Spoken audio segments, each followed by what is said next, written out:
अवस्थी और चलिए हिमाचल से इस वक्त की एक बड़ी खबर आपको बता दें। हिमाचल में कांग्रेस सरकार गिरने की आशंका लग रही है। राज्यसभा चुनाव में हार के बाद कांग्रेस सरकार संकट में है, तो वहीं नेता प्रतिपक्ष जयराम ठाकुर ने गवर्नर से मुलाकात की है। बीजेपी विधायकों के साथ जयराम ठाकुर राजभवन पहुंचे। हिमाचल के नेता प्रतिपक्ष जयराम ठाकुर का एक बयान भी सामने आया। उन्होंने कहा कि हाल ही में जो मुद्दे हुए हैं उन्हें लेकर राज्यपाल से मुलाकात की है। कांग्रेस सरकार सत्ता में रहने का नैतिक अधिकार खो चुकी है। उन्होंने कहा कि जो क्षति हो चुकी है उसे ठीक नहीं किया जा सकता। बीजेपी आज विधानसभा में अविश्वास प्रस्ताव ला सकती है। राज्यसभा चुनाव में कांग्रेस के 6 विधायकों ने क्रॉस वोटिंग की थी और तमाम सीटें 40 सीटें होने के बावजूद भी 40 विधायक होने के बावजूद भी कांग्रेस अपने राज्यसभा उम्मीदवार को नहीं जिता पाए। तो निश्चित तौर पर अब हिमाचल की सरकार में उलटफेर की आशंका जताई जा रही है और ये माना जा रहा है कि अब बीजेपी सरकार बनाने का दावा ठोके। जो विधायक चुनकर कांग्रेस के चुनाव चिन्ह पर आया वह 9 क्रॉस वोटिंग हुई है, जिसमें 3 तो आज़ाद उम्मीदवार है। उनके बारे में मैं कुछ नहीं कहना चाहूँगा। 6 जो उम्मीदवार चुनकर आए जिन्होंने अपना ईमान ही बेच दिया, वो भारतीय जनता पार्टी को उनके क्षेत्रों में हरा कर आए हैं और यहाँ आकर वो पार्टी की जो अधिकृत उम्मीदवार हैं, वरिष्ठ अधिवक्ता, हमारे प्रसिद्ध अधिवक्ता, हिंदुस्तान के सबसे लीडिंग लॉयर, उनके खिलाफ उन्होंने वोट दिया। तो क्या लगता है आपको कि वो नाराजगी का वोट था? जिस प्रकार से हमारी बात को नहीं सुना जा रहा है, हाउस बिना वजह के एडजॉर्न किया जा रहा है, हम डिवीजन मांग रहे हैं और फाइनेंस डिवीजन दिन पर जो है हमेशा जो है वो जब विपक्ष की ओर से डिवीजन मांगा जाता है हाउस के अंदर तो दिया जाता है। देखो, ऐसा है कि बजट पास करना है पहले, तो ऐसे नहीं किया जा सकता। सही मायने में ये एक बात मैं कहना चाहता हूँ कि कांग्रेस सरकार सत्ता में रहने का नैतिक अधिकार। तो बीजेपी आज अविश्वास प्रस्ताव लाने की पूरी तैयारी में है। राज्यपाल से भी मुलाकात हो चुकी है, लेकिन उससे पहले हिमाचल विधानसभा का अभी का गणित भी समझ लेना चाहिए कि अभी क्या स्थिति है। दरअसल कुल सीटें 68 हैं, जिसमें कांग्रेस ने 40 सीटें जीती थी। कांग्रेस के पास अभी 40 विधायक हैं, बीजेपी के पास 25 सीटें हैं। निर्दलीय अगर विधायकों की बात करें तो उनकी संख्या 3 है।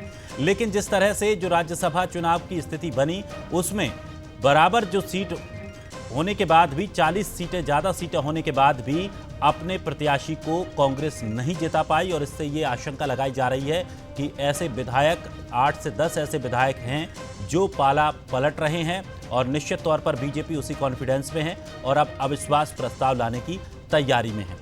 चलिए, ये विधानसभा का गणित हमने समझा, लेकिन अब राज्यसभा चुनाव में क्या स्थिति बनी जरा ये भी समझ लीजिए। राज्यसभा में 35 सीटों की आवश्यकता थी एक सांसद चुनने के लिए, लेकिन जब वोटिंग हुई तो कांग्रेस को भी 34 मिले और बीजेपी को भी 34 मिले, जबकि कांग्रेस के पास विधायकों की संख्या 40 थी। 6 विधायकों के वोट नहीं डल पाए या 6 विधायकों ने यहां पर वोटिंग नहीं की और वजह यह रही कि 34-34 बराबरी पर दोनों की संख्या हुई। उसके बाद सिक्का उछालकर फैसला किया गया और यह फैसला बीजेपी के पक्ष में गया। चलिए, और अधिक जानकारी के लिए हमारे साथ हमारे न्यूज़ हेड शरद द्विवेदी जी हमारे साथ जुड़ गए हैं। शरद जी, जिस तरह से लगातार हिमाचल को लेकर कांग्रेस बीजेपी पर निशाना साधती रही कि हिमाचल में हमने जीत दर्ज की है, और अब वही हिमाचल की स्थिति ये है कि वहां कांग्रेस अपनी सरकार बचा भी पाएगी कि नहीं, ये कहना भी सही नहीं हो पाएगा, क्योंकि अब जिस तरह से स्थितियां बनी, कल के राज्यसभा चुनाव के बाद जो स्थितियां बनी, अब बीजेपी अविश्वास प्रस्ताव लाने की तैयारी में है। किस तरह से इस पूरे समीकरण को और इस माहौल को समझे? देखिए, बीजेपी के टारगेट पर शुरू से अगर हम बात करें तो कांग्रेस रही है और हिमाचल भी इसका अपवाद नहीं। हमने देखा है कि वहां लगातार जिस तरह की परिस्थितियां रही हैं कि ये एकदम अप्रत्याशित नतीजा था कि हर्ष महाजन जीत जाए, जबकि एकमात्र सीट जो हिमाचल से राज्यसभा की है, समीकरण के लिहाज से वो कांग्रेस के पास जाना तय थी। लेकिन जैसा अमित शाह जी ने भी एक टेलीविजन चैनल के कार्यक्रम में कहा कि जिस तरह की परिस्थितियां हैं, कांग्रेस बिखर रही है, वो अपने लोगों को रोक नहीं पा रही है अपने लोगों को एकजुट नहीं रख पा रही है। तो ये तमाम परिस्थितियां जिस तरह से बनती चली जा रही हैं, कांग्रेस के लिए चुनौती बहुत गहरी है कि वो अपने लोगों को एकजुट रखे, अपने लोगों पे निगरानी रखे। आगे की स्थिति की बात करें दिनेश, तो कठिनाई जरूर है, क्योंकि 6 विधायकों ने कांग्रेस के खिलाफ वोटिंग की है और कुछ निर्दलीय जो हैं वो भी भारतीय जनता पार्टी का साथ दे सकते हैं।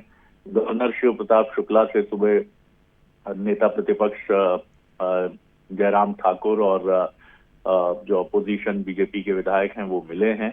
अब ये गवर्नर के ऊपर है कि वो इस पर क्या फैसला लेते हैं, क्या वो अध्यक्ष को निर्देशित करते हैं कि आप फ्लोर ऑफ द हाउस में बहुमत सिद्ध करने के लिए राज्य सरकार को कहें। तो ये काफी महत्वपूर्ण डेवलपमेंट होंगे अगले कुछ महीने हिमाचल प्रदेश की राजनीति के लिए बहुत महत्वपूर्ण होंगे। शरद जी, एक बात और समझना चाहेंगे कि जिस तरह से कांग्रेस की वहां पूर्ण बहुमत के साथ सरकार है, आखिर वजह क्या है? क्या सीएम का चेहरा सुक्खू के रूप में वहां विधायक पसंद नहीं कर रहे हैं या फिर कोई और वजह है? देखिए, जो नेताओं की खींचतान है कांग्रेस की, वो परिस्थिति आपने मध्य प्रदेश में भी देखी है, छत्तीसगढ़ में भी भूपेश बघेल जी या टीएस सिंहदेव के बीच की खींचतान देखी है हमने। और अगर आप बात करें हिमाचल की, तो वहां भी जो एक्स चीफ मिनिस्टर हैं और जो वर्तमान मुख्यमंत्री हैं सुखविंदर सिंह सुक्खू, उनके बीच में ये चीजें लगातार खींचतान बनती। हर्ष महाजन जो हैं वो पुराने चीफ मिनिस्टर के काफी क्लोज थे, वो कांग्रेस से ही बीजेपी में आए हैं और इसी वजह से बीजेपी ने उन्हें राज्यसभा का कैंडिडेटर दिया कि वो चूंकि कांग्रेस से बीजेपी में आए हैं तो कांग्रेस के विधायकों को अपनी तरफ खींच सकते हैं। तो कुल मिलाकर ये खींचतान जो नेताओं की आपसी है, वर्तमान और पूर्व की जो कांग्रेस की खींचतान है, यही उस पर दिनेश बहुत भारी पड़ती है। चलिए, शुक्रिया शरद जी हमारे साथ जुड़ने के लिए, जानकारी के लिए। तो राज्यपाल से मिलने के लिए बीजेपी विधायक पहुंच चुके हैं और अब माना जा रहा है कि हिमाचल में जो सत्ता है उसकी उठापटक देखने को मिल सकती है, लेकिन क्या स्थिति बनेगी ये देखना दिलचस्प होगा। और चलिए अब बात कर लेते हैं मध्य प्रदेश की। तो लोक